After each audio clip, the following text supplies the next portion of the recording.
Hey guys, welcome back to our channel, and if I didn't say, welcome back to 2020, y'all. Okay, so today I want to show you a plant that I've had for a very long time, and to be honest, let's be fair. Initially, as you know, with plants, I didn't really know much about it. I knew that it was an orchid, but then I just kind of was interested in a lot more other things, so I didn't really give it the attention it deserved until about maybe 2 years ago or so, a little bit more than 2 years ago. And the plant in question is the vanilla orchid. So this is Vanilla planifolia, and it is an orchid from Mexico and Central America. Very beautiful plant. It's got this beautiful zigzag pattern, and it's unusual in that it is a climber. So this plant loves to climb.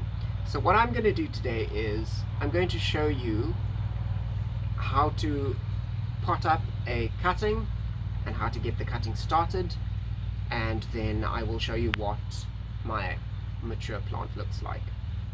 And remember that Vanilla planosa, okay, growing conditions. It is a tropical orchid. It loves a warm climate. Sometimes it can deal with direct sunlight as well, but generally it wants a very warm position out of direct sunlight and relatively high humidity and a damp growing medium in order for it to actually really be successful.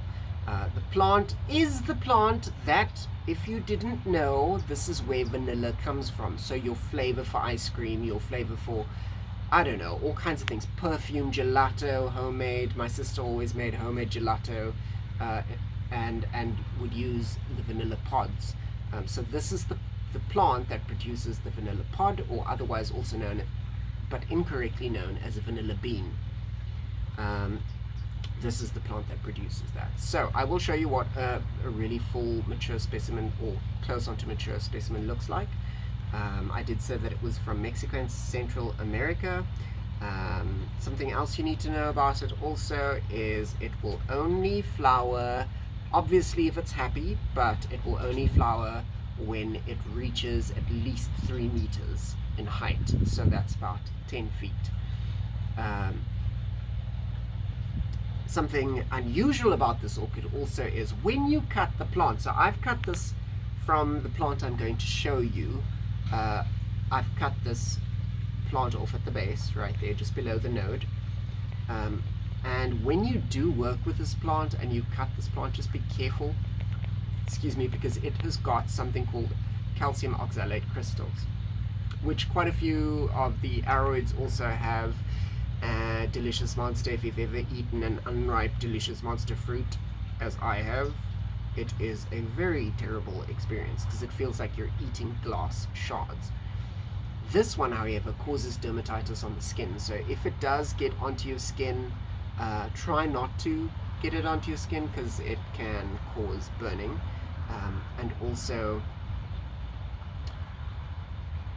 an easy way to remedy, obviously prevention is better than cure, but if you did get it onto your skin, a simple wash with soapy water will do.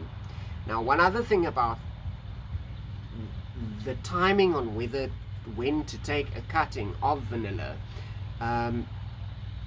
with quite a few plants, you get the lunar calendar. I don't know if you know anything about the lunar calendar, but the moon has quite a massive influence on when we plant things, when we grow certain crops, when we sow certain seeds, when we take certain cuttings, and the vanilla orchid is no exception. So today I'm actually going to show you. I did it right the first time, and this time I'm actually hoping to do it the wrong way so that I can see. I have been told it's not a massive deal, but I want to see how well the plant will respond to doing it the wrong way. And what that means is you generally pick vanilla cuttings during a waxing moon. So that is when the cycle of the moon is heading toward full moon. And when it's heading toward full moon, the sap is essentially flowing up the length of the plant, and therefore you cut it at that time, and it will promote growth.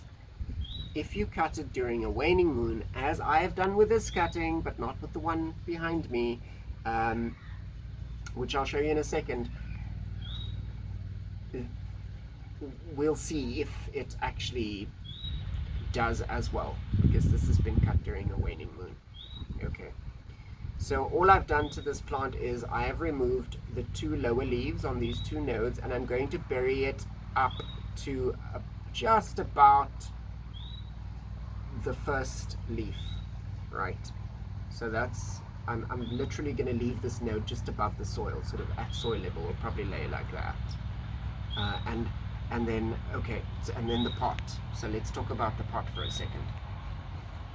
So what I've done with this pot is, if you have a look inside the pot there, I have actually taken some cable ties and I've made some holes along the outside of the pot, so you can actually see that right there, 3 times,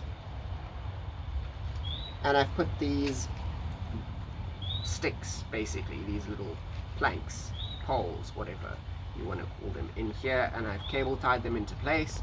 And then I've put in the base, I've put some stones, right, so that it weighs it down and keeps the pot in place, because these the pot's quite small, and in keeping with an orchid, it is a climbing orchid, so the pot really will end up not really serving too much of a purpose, but this pot will.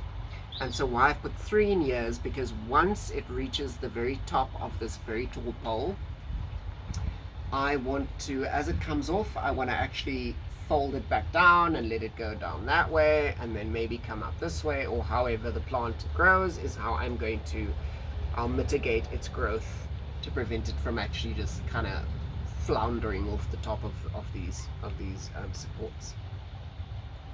Okay, so what else is there? Yeah, so that's pretty much it. You cable tie them in, and then obviously you're going to cut these off, and you're going to get a tag, put your tag in there to keep the name of the plant in the pot, and then we can talk about the growing medium. So now, growing medium, so I have pre-mixed some growing medium, and in the growing medium I have got a combination of coconut husk chipped, I've got some perlite, I've got some orchid mix, and I've got a little bit of peat, very little.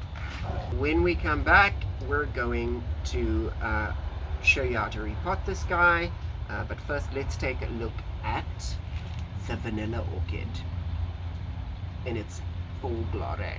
Okay, bye. This is my vanilla planosa. So just to give you an idea of how tall this one is, it's pretty tall. Let me try and stand up. And this is where it's at right now.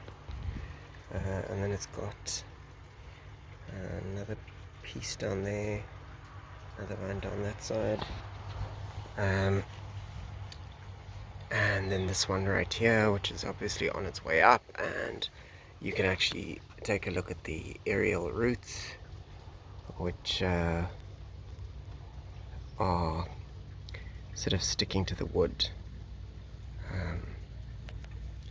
And there's some more right there. Quite a beautiful plant, actually. Stunning.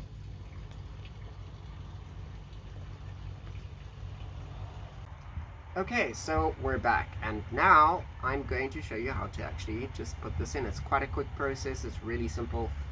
Let me just do that so you can actually see my pretty little face. Okay, so literally all I'm going to do is put some in there,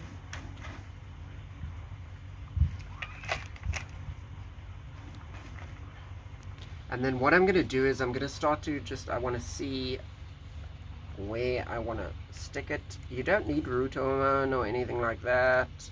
I'm just going to put it down there and then attach it to the actual support like that. And then what I'll do is take another cable tie. The blue cable ties were cheaper, guys, so that's why I chose blue. If you can imagine, it's crazy.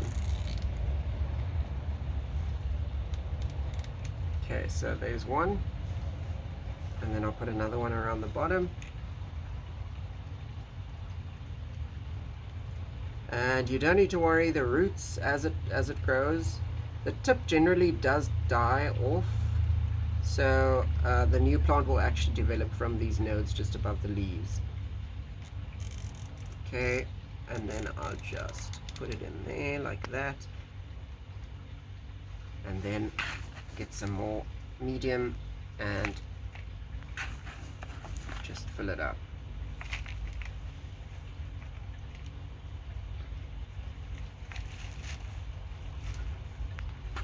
Get nice and firmly around the stem.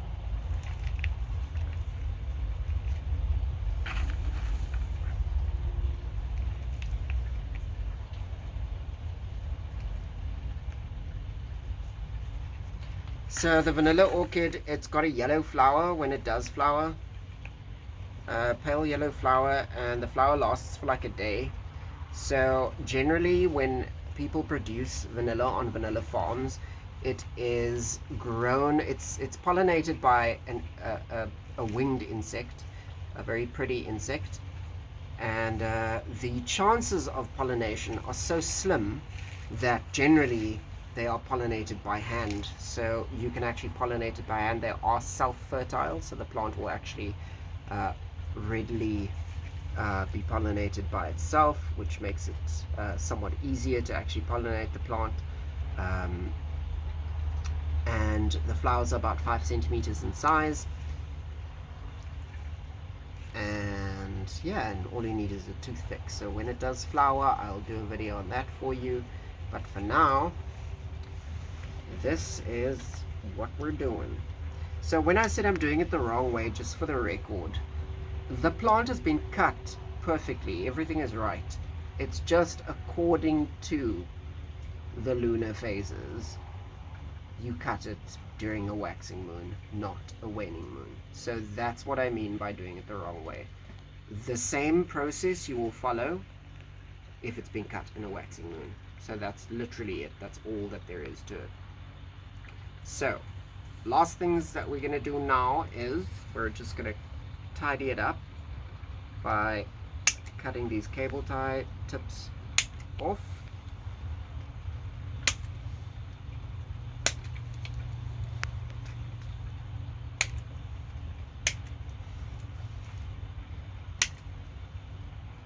Like this.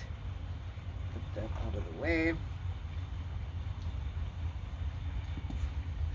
And then this is going to go straight into the hothouse. So it wants a really high temperature. So generally between 20 and 30 degrees, I would say. But just to be, if you want to be more meticulous, I'll actually put it up on screen for you in both Fahrenheit and degrees Celsius. So you can see that. I have had it grow in very low temperatures. So yes, they've got their technical temperatures for plants producing successful growth, but certain plants can actually just go below their temperature or above their temperature and they'll be fine. It doesn't necessarily mean that they're going to die. It just means it's not a good temperature for them to live in. Okay. The last thing I'm going to do is my trusty little watering can. And so all I'm going to do is literally just water it.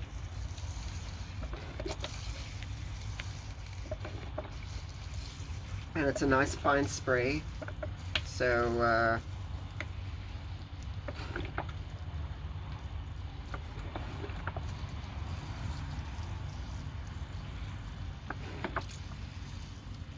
really gets everything nice and soaked.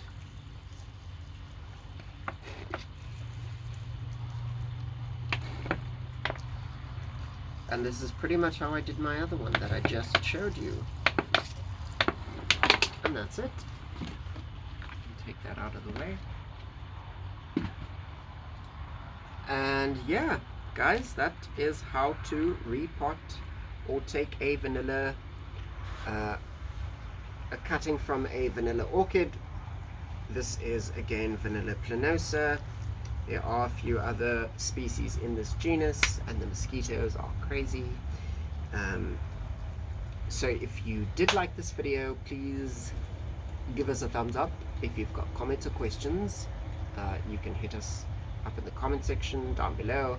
And other than that, I wish you guys a prosperous 2020, and yeah, stick around, lots more to come. Have a good one, and I will catch you in the next episode. Bye for now.